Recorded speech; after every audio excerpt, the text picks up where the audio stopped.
അപ്പൊ ഇങ്ങനെ നമ്മള് സമൂഹ നോമ്പ് തുറക്ക് എന്റെ ഭാഗ്യാണ്. 3.5 വയസ്സായ എന്റെ മോന് മുതൽ ഞങ്ങളുടെ നാട്ടിലത്തെ ഏറ്റവും പ്രായം കൂടിയ ആള്. അപ്പൊ അതൊക്കെ പരിപാടിക്ക് പങ്കെടുത്തിരുന്നോ? പിന്നെ പോയിട്ടില്ലേ?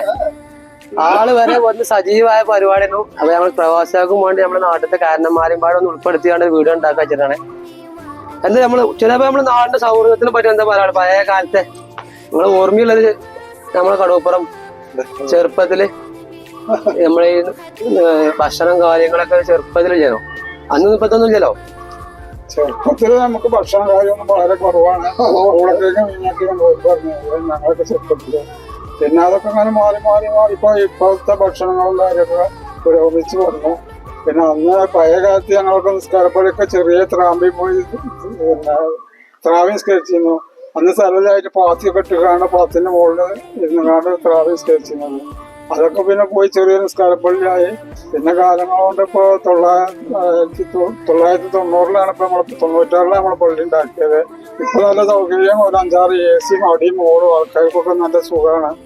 അങ്ങനെ കാലങ്ങൾ വ്യത്യാസപ്പെട്ടു. അങ്ങനെ അല്ലാതെ വിശേഷം പറയാനും ചെറുപ്പത്തിലെ കാര്യങ്ങളൊക്കെ വളരെ എല്ലാ ജനങ്ങൾക്കും വളരെ മോശമായിരുന്നു അന്ന്.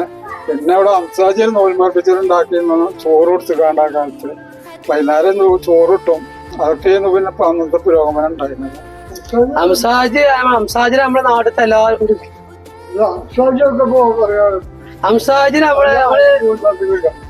മലപ്പുറം ജില്ലയിൽ ഏകദേശം എല്ലാവരും അറിഞ്ഞ ആളാണ് അംസാജി അല്ലെ? എല്ലാവരും നമ്മുടെ നാടിന് ജാതി മത ഭേദമന്യേ അംസാജിന്റെ ഉപകാരം കിട്ടിയുള്ളൂ അല്ലെ?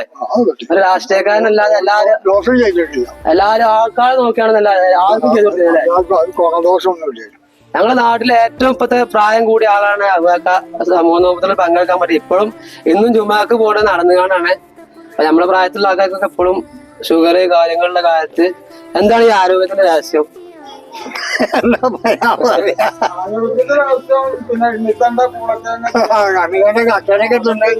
പിന്നെ കൂട്ടാൻ കൂട്ടിയിരുന്നത്, പിന്നെ ഉച്ചക്ക് പിന്നെ കഞ്ഞി ചെയ്യുന്നു, വൈകുന്നേരം പിന്നെ കുറച്ച് ചോറൊക്കെ കിട്ടും. അങ്ങനെ പിന്നെ അതൊന്നും പവറിലായിട്ട് പള്ള നിറച്ച് ഭക്ഷണം കിട്ടാതെ നല്ലോണം നയിച്ച് പിന്നെ കൈക്കോട്ട് കൊത്തി അന്ന് 150 തറത്ത് എടുത്തെങ്കിലും ഒരാൾക്ക് 3 രൂപ കൂലി ഇട്ടുള്ളൂ.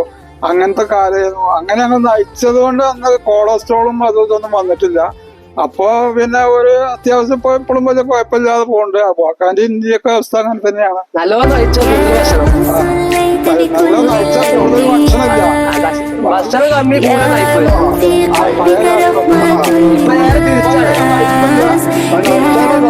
പണ്ടത്തെ കാലത്ത് നമുക്ക് ഇറച്ചി മീനൊപ്പം നിന്നാൻ പാടില്ലായിരുന്നു. അതാണ് രഹസ്യം.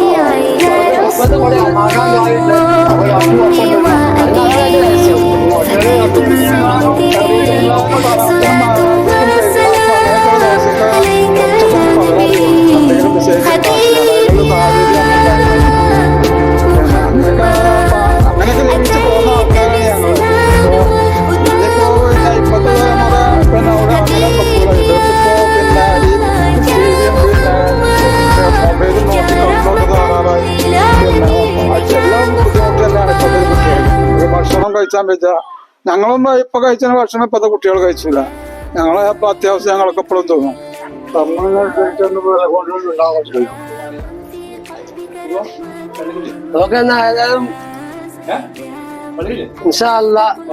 നിങ്ങളും ചുരത്തിന്റെ വല്യപ്പയാണ്. ഏകദേശം ഞങ്ങളൊക്കെ ഇപ്പൊ കുട്ടിയാളിമ്പാടി കല്യാണം കൂടെ അല്ലാവും ആഫിയത്തുള്ള ദീർഘായുസ്സ് നൽകട്ടെ. ആമീൻ. ഓക്കെ എന്നാ.